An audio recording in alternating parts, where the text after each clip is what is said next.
हम इसमें देखेंगे कि भारतीय संविधान का क्या है, संघात्मक लक्षण क्या क्या है ना।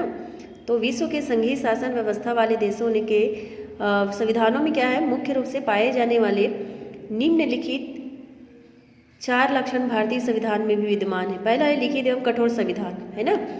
तो सबसे पहला इसमें लिखित एवं कठोर संविधान भी प्रचलित है। तो भारतीय संविधान लिखित होने के साथ ही साथ क्या है, संशोधन की दृष्टि से मतलब बदलाव की दृष्टि से कठोर भी है ना। और संविधान का अनुच्छेद 368 में संशोधन की जिस प्रक्रिया का उल्लेख किया गया है उससे भारतीय संविधान को लचीला नहीं कहा जा सकता। कुछ संघीय उपबंधों में संशोधन के लिए संसद के दोनों सदनों के 2/3 बहुमत की स्वीकृति के साथ साथ संघ में सम्मिलित कम से कम आधे राज्यों के विधानमंडलों की क्या है, यहाँ पे भी वो स्वीकृति भी आवश्यक होती है। भारतीय संविधान में संघात्मक शासन व्यवस्था वाले देशों के जो संविधान की भांति संशोधन की प्रक्रिया साधारण विधि निर्माण की प्रक्रिया से क्या होते हैं, भिन्न एवं जटिल होने के कारण क्या करते हैं, भारतीय संविधान संघात्मक है। दूसरा इसमें दिया है कि शक्तियों का विभाजन। तो विश्व के अन्य संघात्मक संविधानों की भांति भारतीय संविधान में भी क्या है, संघ और राज्य सरकारों के मध्य शक्तियों का स्पष्ट विभाजन किया गया है। संविधान की 7वीं अनुसूची में शक्ति विभाजन के संबंध में 3 सूचियों का यहाँ पे क्या किया गया उल्लेख है। पहला इसमें दिया संघ सूची में 97 विषय है ना, दूसरा है राज्य सूची में 66 विषय और तीसरा इसमें दिया समवर्ती सूची में 47 विषय रखे गए। परंतु 42वें संविधान संशोधन 1976 द्वारा राज्य सूची के 4 विषय तथा 1 विषय और जोड़कर समवर्ती सूची में सम्मिलित कर दिए गए हैं। इस प्रकार अब राज्य सूची में कितना है, 62 और समवर्ती सूची में 52 विषय हो गए हैं।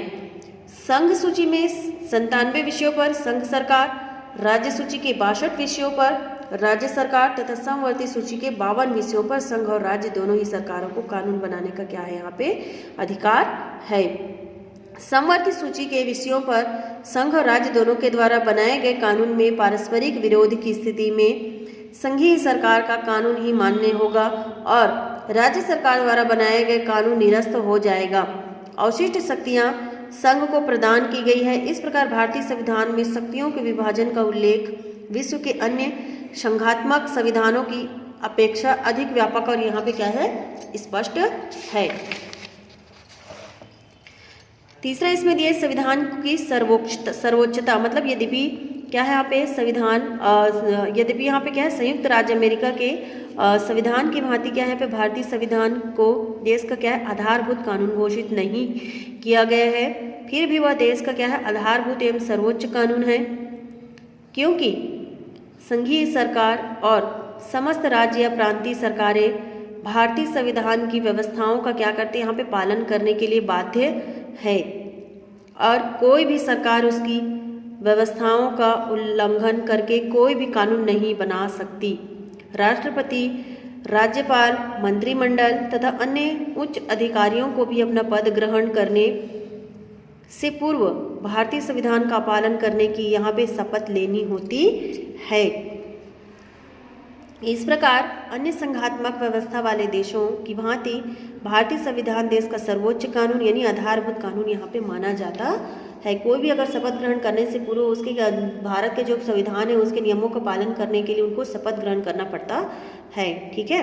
चौथा इसमें स्वतंत्र न्यायपालिका। तो संयुक्त राज्य अमेरिका की भांति भारतीय संविधान क्या है, भारतीय संविधान द्वारा एक सर्वोच्च न्यायालय की स्थापना की गई है और उसे वे समस्त अधिकार प्रदान किए गए हैं जो क्या है, प्रायः अन्य संघात्मक शासन व्यवस्था वाले देशों के सर्वोच्च न्यायालय को क्या होते हैं, यहाँ पे प्राप्त होते हैं।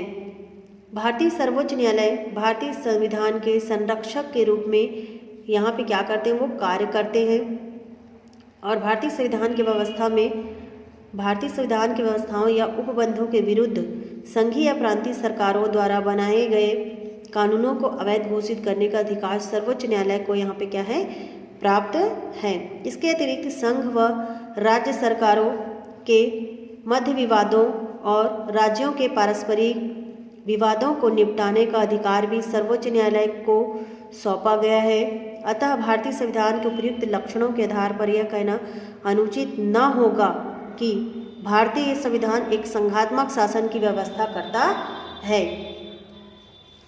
भारतीय संविधान के एकात्मक लक्षण भारतीय संविधान में संघात्मक संविधान के लक्षणों के साथ साथ एकात्मक संविधान के लक्षण भी विद्यमान है ना। संघ को सबल बनाने के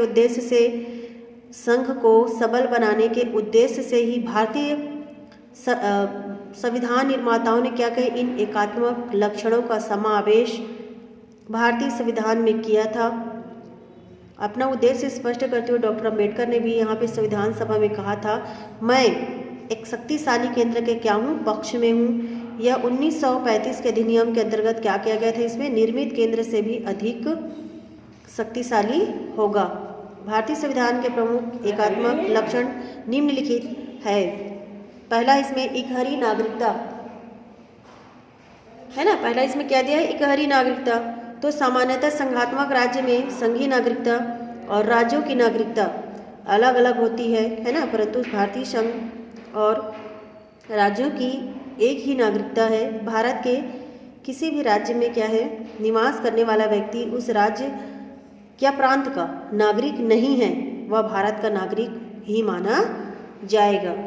ठीक है, इकहरी नागरिकता के अंतर्गत। और दूसरी शक्ति विभाजन केंद्र के पक्ष में। तो भारतीय संविधान द्वारा राज्यों की अपेक्षा केंद्र की अधिक शक्तियां यहाँ पे प्रदान की गई है।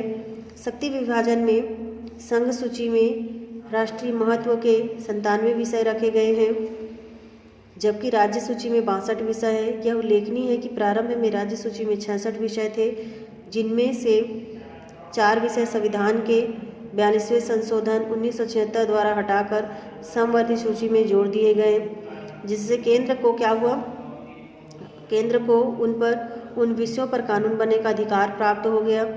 इसके अतिरिक्त समवर्ती सूची के विषयों पर केंद्र और राज्य दोनों के द्वारा बनाए गए कानूनों को ही मान्यता प्राप्त है। साथ ही अवशिष्ट शक्तियाँ भी केंद्र को ही क्या है, प्राप्त है। अतः केंद्र को अधिक शक्तिशाली बनाने का प्रयास किया गया है। प्रोफेसर श्रीनिवासन के शब्दों में भारतीय संविधान में केंद्रीयकरण की प्रवृत्ति पूर्ण रूपेण केंद्र में पाई जाती है ना। तीसरा, संघ और राज्यों के लिए एक ही संविधान।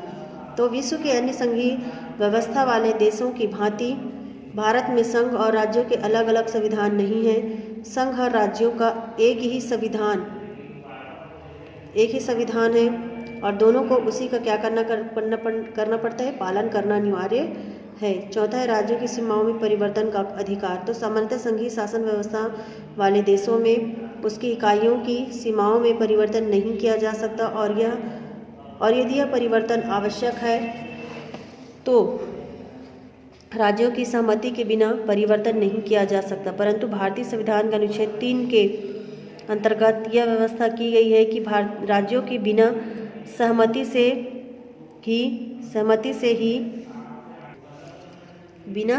से ही संसद कानून बनाकर क्या करता है, राज्यों के क्षेत्रफल में कमी या वृद्धि करके उनकी सीमाओं में परिवर्तन कर सकती, उनके नाम बदल सकती है और 2 राज्यों को मिलाकर कोई नया राज्य भी वो बना सकती है। ठीक है। 5वां इसमें एकीकृत न्याय व्यवस्था। तो भारतीय संविधान में अमेरिका और ऑस्ट्रेलिया के संघों की भांति राज्यों के कानूनों को लागू करने के लिए दोहरी न्याय व्यवस्था न करके न्याय व्यवस्था को एकीकृत कर दिया गया है। और भारतीय संघ की न्याय व्यवस्था के शिखर पर दिल्ली में उच्चतम न्यायालय भी स्थापित है और राज्यों में इस उच्चतम न्यायालय की शाखाओं के रूप में उच्च न्यायालय स्थापित है। इन उच्च न्यायालयों पर उच्चतम न्यायालयों को व्यापक क्षेत्राधिकार प्राप्त है। साथ ही इनका गठन संघीय सत्ता द्वारा ही किया जाता है। 6वां इसमें दिया है आपातकालीन व्यवस्थाएं। तो भारतीय संविधान का यह एक ऐसा लक्षण है जो सामान्यतः क्या है, किसी अन्य संघीय व्यवस्था वाले संविधान में नहीं है। संकट काल में राष्ट्रपति द्वारा आपातकालीन घोषणा कर दिए जाने पर क्या करते हैं, भारतीय संविधान पूर्ण रूप से एकात्मक रूप धारण कर लेता है ना। इस व्यवस्था के अनुसार आपातकालीन घोषणा के लागू रहने तक संघीय सरकार को किसी औपचारिक संशोधन के बिना ही क्या करना पड़ता है, राज्यों के शासन तथा विधायी और वित्तीय कार्यों में हस्तक्षेप करने का अधिकार प्राप्त हो जाता है। शांति काल में भी केंद्र संघ यानी शक्तिशाली। तो आपातकालीन स्थिति में तो संपूर्ण देश की शासन व्यवस्था संघीय सरकार के हाथों में आ ही जाती है, परंतु शांति काल में भी संघीय सरकार को राज्यों के शासन में हस्तक्षेप करने की असाधारण शक्तियाँ प्राप्त हैं। राज्यसभा द्वारा 2/3 बहुमत से पारित प्रस्ताव अथवा 2 या 2 से अधिक राज्यों के विधानमंडलों द्वारा पारित प्रस्ताव से संसद को राज्य सूची के विषयों पर भी कानून बनाने का क्या है, यहाँ पे अधिकार प्राप्त हो जाता है। साथ ही किसी अंतर्राष्ट्रीय संधि या समझौते के पालन हेतु संसद राज्य सूची के विषयों पर भी कानून बना सकती है। इसके अतिरिक्त राज्यों के मुख्यमंत्री की नियुक्ति तथा उनको पद से हटाने के संबंध में भी क्या करता है, केंद्रीय हस्तक्षेप प्रभावी रहे और संघीय सरकार द्वारा दिए गए निर्देशों का पालन भी राज्यों को करना पड़ता है। राष्ट्रपति द्वारा राज्यपाल की नियुक्ति, तो भारतीय संविधान की व्यवस्था के अनुसार राज्यों के संवैधानिक प्रधान राज्यपाल की नियुक्ति राष्ट्रपति द्वारा की जाती है ना, जबकि अमेरिका में राज्यपाल जनता द्वारा निर्वाचित होता है। आलोचकों के मतानुसार भारतीय संघ के राज्यों के राज्यपालों की स्थिति राष्ट्रपति के प्रतिनिधि की है। राज्यपाल राष्ट्रपति की कृपा बनी रहने तक ही अपने पद पर बना रह सकता है। अतः राज्यपाल के माध्यम से क्या होता है, राज्यों के प्रशासन में सक्रिय हस्तक्षेप कर सकता है। यह एकात्मक शासन का स्पष्टता है कि क्या है यहाँ पे वो एक लक्षण है।